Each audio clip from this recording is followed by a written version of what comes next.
E ciao a tutti, come potete vedere oggi voglio parlarvi di un titolone da più di 400 pagine con tanta storia dietro che è Demon City, ma prima di cominciare come sempre diamoci un'occhiata e ciao, eccoci qua. Ecco a voi Demon City, è un'opera mastodontica, monografica, principalmente per quanto riguarda le illustrazioni sicuramente sì, c'è tantissima roba da raccontare, è una storia complicatissima alle spalle, l'opera non è così complicata, ma in realtà è strapiena di contenuti, c'ho tanto da dirvi, ma prima di cominciare, come sempre, sigla.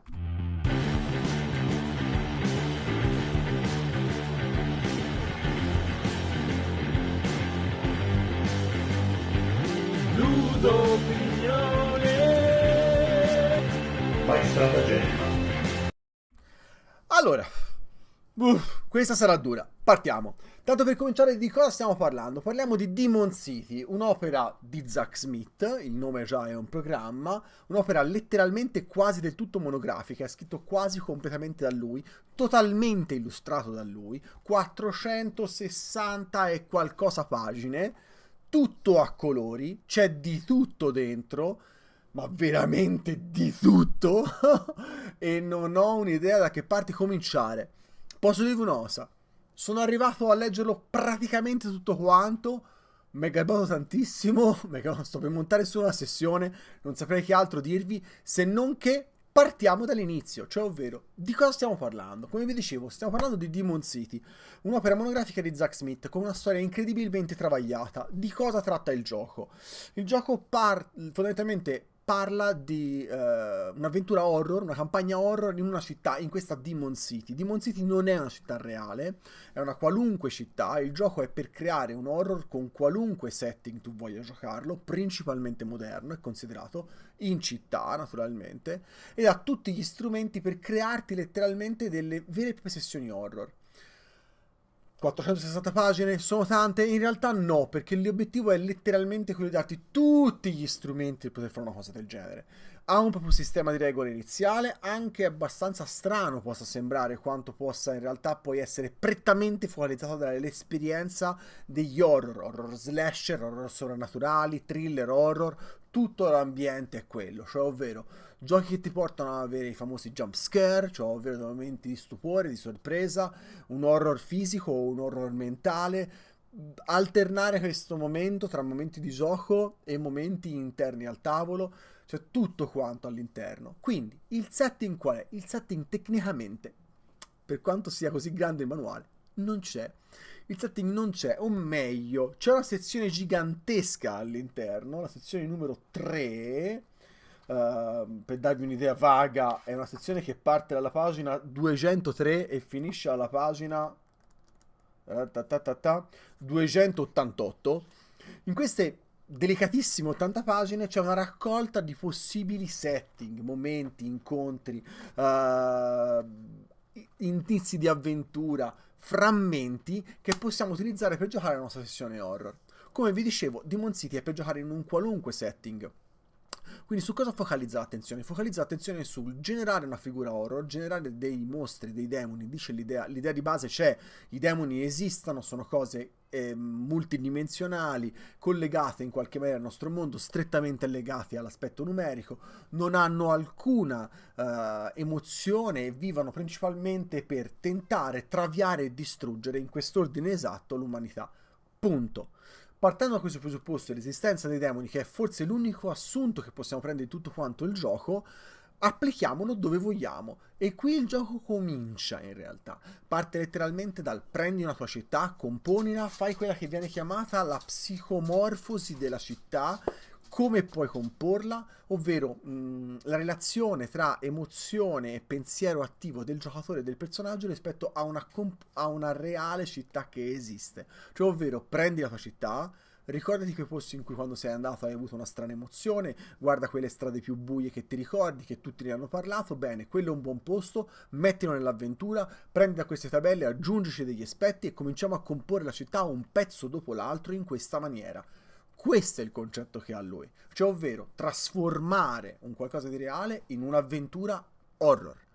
Ed è tutto il manuale rispetto a questo aspetto. Le uniche altre cose che possiamo considerare nel setting e che sono fondamentalmente centrali già si avvicinano alle meccaniche del personaggio. A proposito, importante, le meccaniche, ne parleremo tra poco in dettaglio, ma sappiate che qui non ci sono dadi, qui abbiamo solamente tarocchi, a meglio deck building di mazzo di tarocchi, c'è da dire diverse robe anche lì, ci arriviamo tra poco. Intanto, come vi dicevo, l'unica altra cosa fondamentalmente possono essere, diciamo, i personaggi, mettiamola in questa maniera, non è esattamente i personaggi, ma le possibili archetipi del personaggio.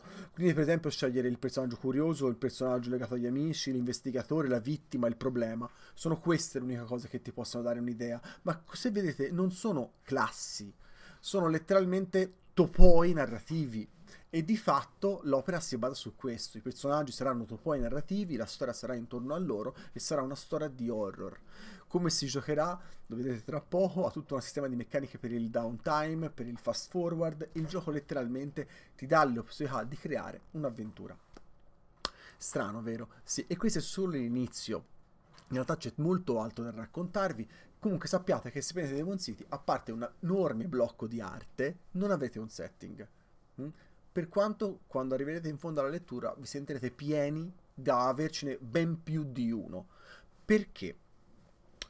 Il manuale è diviso fondamentalmente in 4 parti. Ora andremo anche in dettaglio, ma sappiate che per cominciare la parte numero 1 riguarda letteralmente come si gioca, la parte numero 2 è Basic Game, si chiama, la parte numero 2 è per il narratore, la parte numero 3 sono tutti possibili spunti per campagne, come vi dicevo, e la parte numero 4, copiosissima, che va da 290, mettiamo, a quasi 400, quasi 440, sono solamente contenuti aggiuntivi. Cosa sono i contenuti aggiuntivi? Sono tabelle di generazione di possibili incontri, eventi, cose che succedono all'esterno, possibili edifici, come generare mappe di città, come generare mappe di interni, demoni, generatori di demoni, tutto quello che puoi trovarci all'interno delle varie schiere dei demoni, con tutte queste fantastiche idee di colui che porta armi da punta, colui che porta la fame di cose dolorose, tantissimi nomi anche che sono incredibilmente evocativi nell'opera. Ecco, è talmente pieno di spunti che quando arriverei in fondo alla lettura l'impressione è quella di averci ben più di un setting in testa, anche se, come vi dicevo, il setting di per sé non c'è. Andiamo poi alla fase numero 2, cioè ovvero le regole, che sono in realtà il cuore e non il cuore, per quanto strana questa ambivalenza, del gioco. Le regole sono semplicissime e sono brevi, per poter giocare l'atto pratico, perché non è il focus del gioco. Il focus non è letteralmente la risoluzione dell'enigma attraverso il tiro di dadi o il tiro di o l'estrazione di carte, ma le meccaniche e le regole servono soprattutto a contenere, a supportare tutto l'aspetto narrativo. Il gioco ha una finalità precisa, come vi dicevo, fare l'esperienza horror, e tutta la struttura serve fondamentalmente a quello. Come funziona il sistema di regole? Come vi dicevo, il gioco si basa su un sistema di un mazzo di tarocchi composto da arcani minori e arcani maggiori nella loro completezza. Ecco, il gioco parte con un totale deck building di questo, partendo dal presupposto che il gioco all'inizio non ha una vena horror, ma attualmente il gioco all'inizio è semplicemente, naturalmente, solo dei personaggi. La creazione del personaggio è semplicissima in realtà, giusto appunto non ve ne ho parlato, ma sappiate che è una cosa estremamente facile, perché si sceglie quello che si dicevano i motivi, le spinte, e quindi il curioso, l'amico, l'investigatore, dopodiché si distribuisce una serie di punti skill basate sull'estrazione delle carte, che ti danno dei valori da 1 a 9 fondamentalmente, e poi potrai scegliere una serie di abilità da poter, occupational skill chiamate, scusatemi, che miglioreranno alcuni valori. Non è così importante in questo gioco il valore della vostra skill. Non è così fondamentale, perché non è su quello che tirerai. Avere una skill molto alta non permetterà altro che fare una carta in più nell'estrazione, che cambia veramente poco. Forse vi permetterà di non fallire in maniera grave in quel contesto, ma di fatto non è il centro del gioco. La creazione del personaggio, come fa l'esempio anche lui, la fai tranquillamente su dei pezzi di carta, perché non c'è letteralmente una scheda del personaggio. La cosa fondamentale è che le caratteristiche sono 7, si basano sul nome Rat Pack, molto carino come gioco di parole, perché sono revenue, agility, toughness, perception, appeal, calm e knowledge. Revenue è gli introiti economici, l'agilità è l'agilità, toughness è la resistenza, la percezione è la capacità di vedere il mondo che ci circonda, l'appeal è l'aspetto, il carisma proprio a pelle, calm è la tranquillità interiore, lo knowledge è il sapere. Su queste sono le caratteristiche. Su queste ci sono una serie di skill, come vi dicevo, che possono fondamentalmente aumentare leggermente il valore per delle attiri circostanziali, ma a parte questo, la scheda di personaggio è finita. Quindi, scegli un motive, metti con del sistema casuale delle carte le tue caratteristiche, aggiungi alcune skill scegliendoti quelle che potrebbero essere adatte al tuo personaggio e quelle che potrebbero essere professionalmente più adeguate. Aumenti il valore della skill associata all'abilità di 1 rispetto a quanta è l'abilità e hai fatto la scheda del personaggio. Quindi facilissimo. Le poche abilità speciali saranno legate al vostro motive, che permetteranno per esempio di poter fare un adrenaline rush con una carta in più, oppure avere una carta in più in alcune azioni di downtime, cose estremamente circostanziali. Oppure, come nell'esempio della vittima, tutte le vostre prove di convincere si baseranno sull'aspetto, o meglio, partiranno dal valore d'aspetto più 2. Questi, come vi dicevo, sono esempi proprio di archetipi e topoi dei film horror. La creazione del personaggio, quindi, nella sua banalità, ci darà poi alla fine un personaggio con 7 caratteristiche ed alcune skill poco superiori, e andiamo direttamente al sistema delle regole. Il sistema delle regole, come vi dicevo, è questo. Usa un sistema di deck building di un mazzo di tarocchi, e per prima cosa dovremo comporre il mazzo di tarocchi. Dato che all'inizio il gioco non ha un livello di horror e i giocatori non hanno fatto nessun incontro, non hanno superato nessuna grande sfida, il mazzo dei giocatori sarà composto fondamentalmente da 3 semi. I semi dei tarocchi, quindi di fatto sono bacchette, pentacoli, coppe e spade. 3 semi con i valori delle carte da 1 a 10, quindi arcani minori. Nessuna figura, nessun arcano maggiore, un solo arcano maggiore, che è l'arcano 1-0, il matto. Quello è il mazzo dei giocatori. Il mazzo invece degli incubi, che è il mazzo che usa il DM, sarà composto nuovamente da carte da 1 a 10 più alcune arcani maggiori legati a quelli che sono l'orrore che vuole introdurre. Cosa vuol dire questo? Vuol dire che quando inizi l'avventura parti dall'idea che ci sarà qualcosa di orrorifico che avverrà e che si introdurrà ai giocatori. Facciamo un esempio banale. Prendiamo qualcosa a caso dal manuale. Allora, che non sia un vampiro, perché ho casualmente la classica bambola assassina, anzi la bambola infestata. La bambola infestata parte con delle idee di alcuni tarocchi adeguati per questi. Abbiamo una torre, se non sbaglio, e poi la abilità speciale di generazione. Per esempio, e il Page of Sword, cioè ovvero il paggio di spade. Il mazzo degli orrori, se loro troveranno come orrore della prima avventura una bambola infestata, sarà composto da carte da 1 a 10 e poi il paggio di spade e la torre. Si mescolano dei mazzi e i mazzi per cominciare a giocare sono pronti.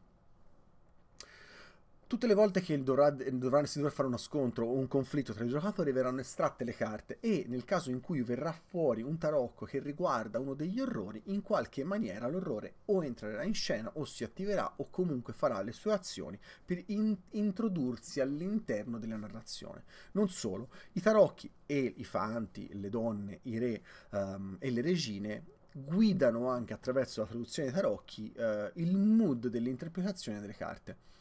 Cosa vuol dire? Bisogna interpretare le carte? No, non vanno interpretate le carte, è molto più semplice di quanto non sembri. Sono già 13 minuti e ho appena iniziato, muoviamoci. No, è molto più semplice di quanto non sembri.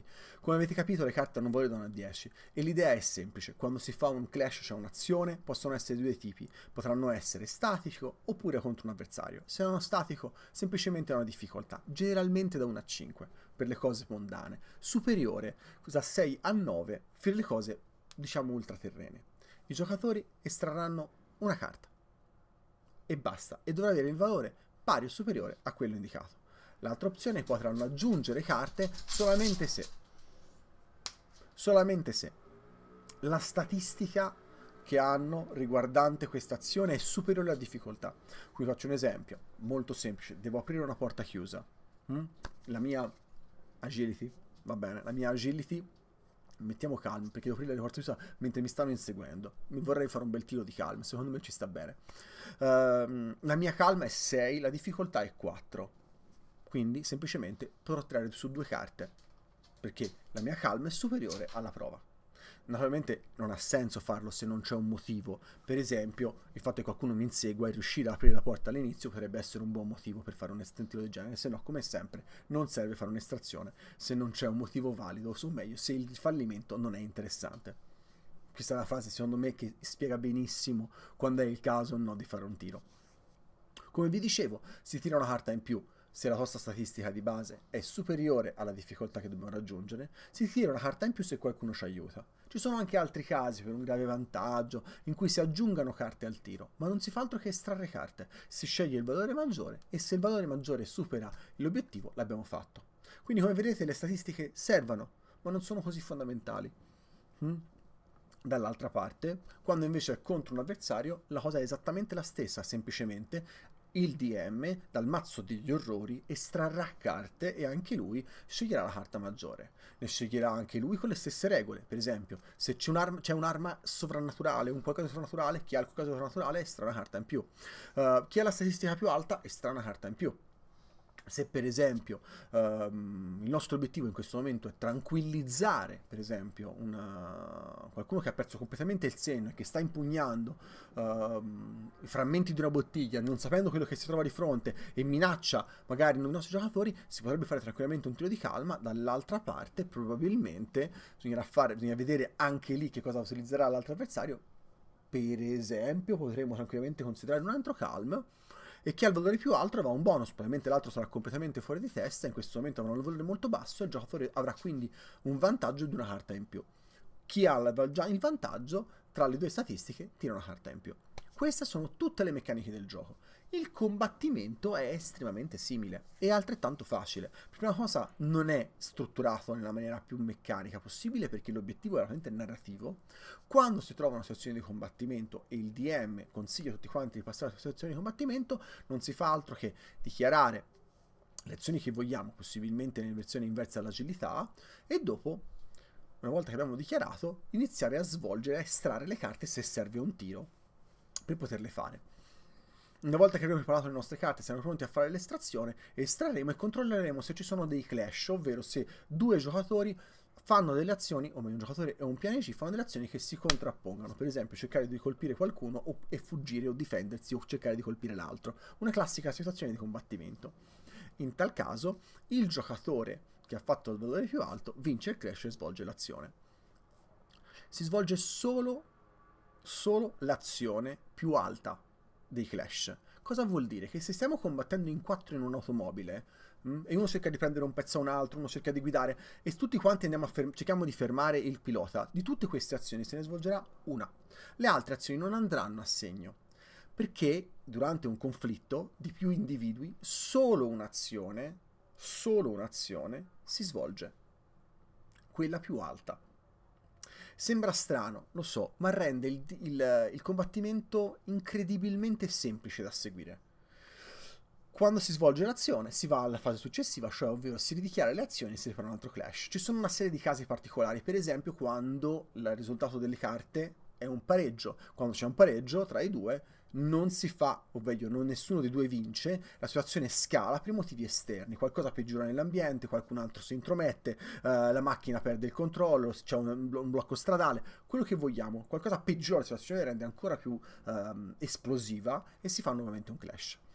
Altra cosa molto importante del sistema, quando si fa un clash tra più azioni, tra più gruppi, solo, come vi dicevo, il più alto si svolge e se non è un attacco, l'attacco più alto della stessa fazione si svolge. Per esempio, io sto cercando di strappare il volante alla persona per poter guidare la macchina e quella accanto a me sta cercando di colpirlo, l'avversario naturalmente è il pilota. Bene, se io vinco e quindi riesco a prendere il controllo dell'automobile, il mio amico che ha l'attacco più alto, ma non è il più alto del gruppo, può fare il suo attacco e controllare se è andato a buon fine. Naturalmente come funzionano tutte queste azioni? Esattamente come vi ho detto prima, cioè fare un attacco si guarda se la mia caratteristica è superiore alla sua, una carta in più, se ho un'arma, una carta in più, e tutti in questa maniera si estraggono il numero di carte se il risultato è pari o superiore, in questo caso alla toughness dell'avversario, perché non penso possa schivare se è seduto in una macchina. Nel caso potesse schivare sarebbe probabilmente l'agilità. Come vedete il sistema di combattimento in realtà è molto semplice, perché non si fa altro che dichiarare, preparare i vari tiri, si tirano tutti quanti, si controlla se ci sono delle fazioni di clash, solo quello più alto passa e l'attacco, se non era un attacco alla carta più alto, della stessa fazione.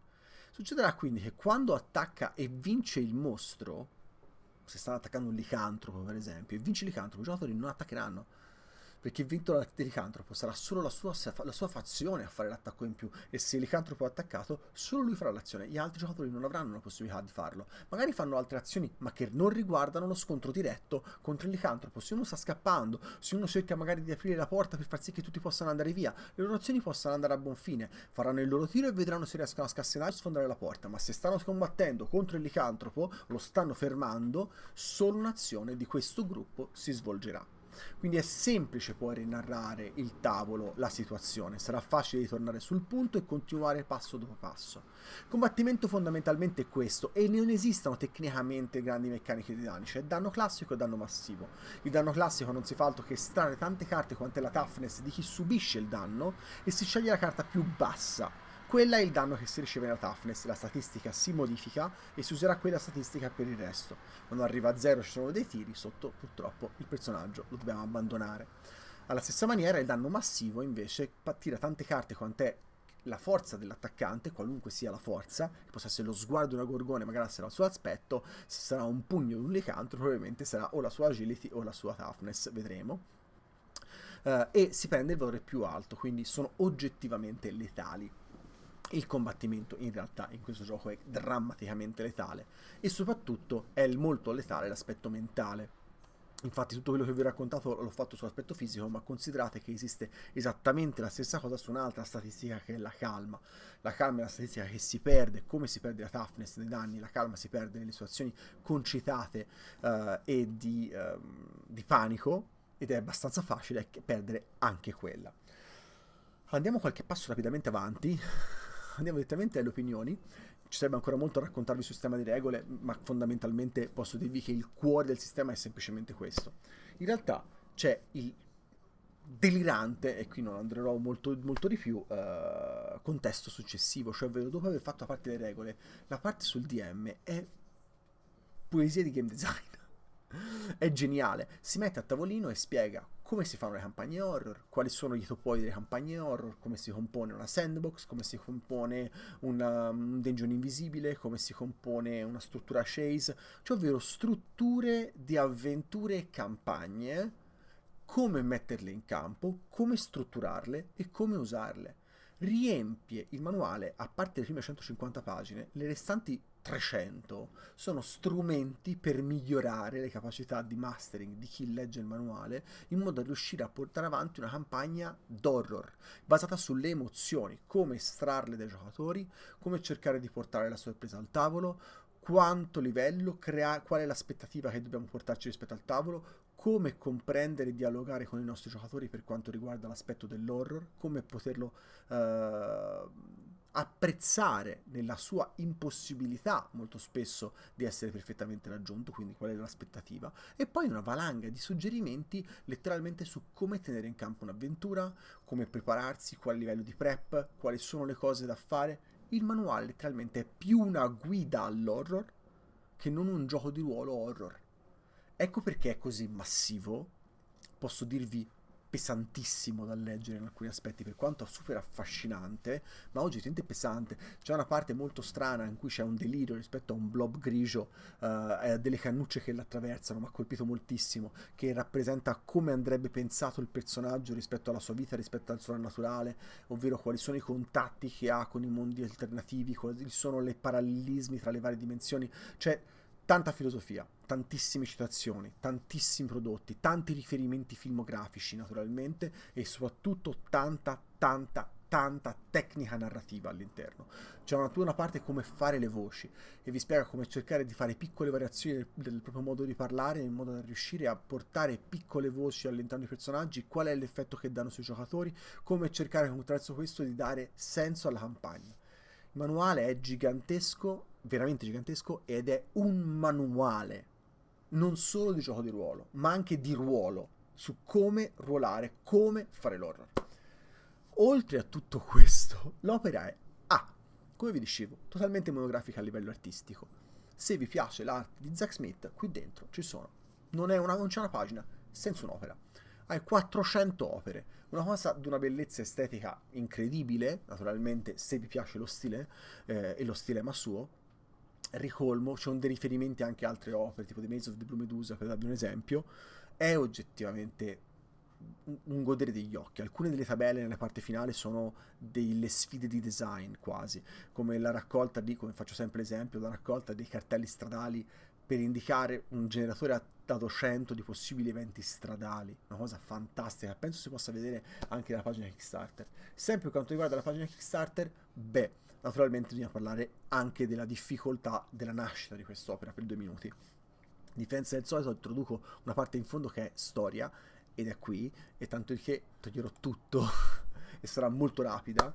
Non entrerò nei dettaglio, ma come sapete Zack Smith è stato accusato da parte di Mandy Morbid di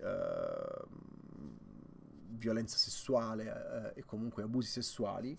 Questa cosa naturalmente ha avuto tutto un effetto nella community e nell'aspetto economico naturalmente e professionale di Zack Smith. Quest'opera era appena arrivata al completamento dei fondi, cioè era appena stata fatta e stavano iniziando il percorso di lavoro.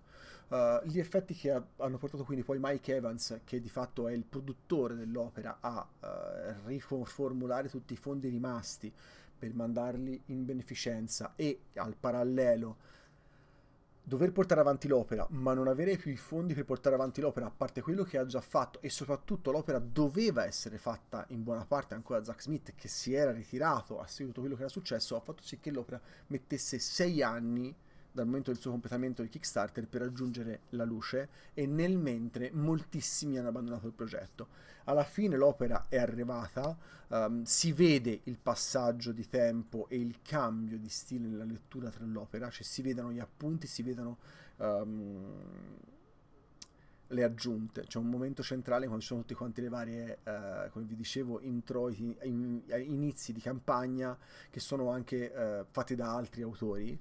Si vede molto il contesto anche nelle parole e nel testo che viene utilizzato, la difficoltà di lavorare in questo momento e in questa situazione. È un'opera che ha una storia alle spalle molto complicata, proprio perché è molto complicata l'opera e il personaggio, o meglio l'autore, che c'è alle spalle dell'opera stessa. Non entrerò nei dettagli, come vi dicevo, della vita privata dell'autore. Vi posso dire che però l'opera ha visto la luce con estrema difficoltà, e solo per uno sforzo incredibile del produttore Mike Evans siamo riusciti alla fine ad averne delle copie e a vederla alla luce. Stop, basta, una cosa gigantesca, non ho detto meno della metà di quello che avrei voluto dire. Comunque questo è Demon City, se avete domande chiedeteci, c'è tantissima roba da dire. Ci vediamo presto e ciao!